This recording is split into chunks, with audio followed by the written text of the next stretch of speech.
اسماعیلی مسلمانوں کے روحانی پیشوا پرنس کریم آغا خان 88 سال کی عمر میں 4 فروری 2025 کو پرتگال کے دارالحکومت لزبن میں انتقال کر گئے۔ آغا خان ڈیولپمنٹ نیٹ ورک اور اسماعیلی کمیٹی نے ان کے انتقال کی تصدیق کی ہے۔ پرنس کریم آغا خان 13 دسمبر 1936 کو جنیوا، سوئٹزرلینڈ میں پیدا ہوئے اور ابتدائی بچپن نیروبی، کینیا میں گزارا۔ 1957 میں 20 سال کی عمر میں اپنے دادا سر سلطان محمد شاہ آغا خان سوم کے جانشین کے طور پر اسماعیلی مسلمانوں کے 49ویں امام بنے۔ انہوں نے 1969 میں آغا خان ڈیولپمنٹ نیٹ ورک کی بنیاد رکھی، جو صحت، تعلیم اور دیہی ترقی جیسے شعبوں میں دنیا کے غریب ترین علاقوں میں کام کرتا ہے۔ یہ نیٹ ورک 30 سے زائد ممالک میں فعال ہے اور اس کے تحت 80,000 سے زائد افراد کام کرتے ہیں۔ ان کے نماز جنازہ اور تدفین لزبن میں ہی کی جائے گی، جس کی تاریخ اور وقت کا اعلان انتظامات کو حتمی شکل دینے کے بعد کیا جائے گا۔ ان کے جانشین کی نامزدگی اسماعیلی روایت کے مطابق ان کی وصیت کے تحت کی جائے گی، جس کا اعلان اہل خانہ اور جماعت کے سینئر رہنماؤں کی موجودگی میں کیا جائے گا۔ پرنس کریم آغا خان کی وفات پر اقوام متحدہ کے سیکریٹری جنرل اینٹونیو گوتریز نے انہیں پریشان حال دنیا میں امن، رواداری اور ہمدردی کی علامت قرار دیا ہے۔ نوبل انعام یافتہ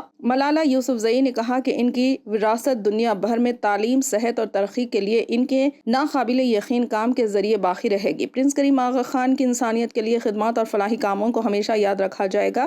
اسماعیلی مسلمانوں کے 49ویں امام پرنس کریم آغا خان چہارم کا 4 فروری 2025 کو انتقال کے بعد ان کے جانشین کا اعلان ان کی وصیت کے مطابق کیا جائے گا۔ اسماعیلی روایت کے تحت ہر امام اپنی زندگی میں اپنے جانشین کا تعین کرتا ہے، جو عام طور پر ان کی اولاد میں سے ہوتا ہے۔ پرنس کریم آغا خان کے بڑے بیٹے پرنس رحیم، جو 53 سال کے ہیں، کو ممکنہ جانشین تصور کیا جا رہا ہے۔ ان کی وصیت لزبن میں ان کے خاندان اور سینئر مذہبی رہنماؤں کی موجودگی میں پڑھی جائے گی، جس کے بعد نئے امام کے نام کا اعلان کیا جائے گا۔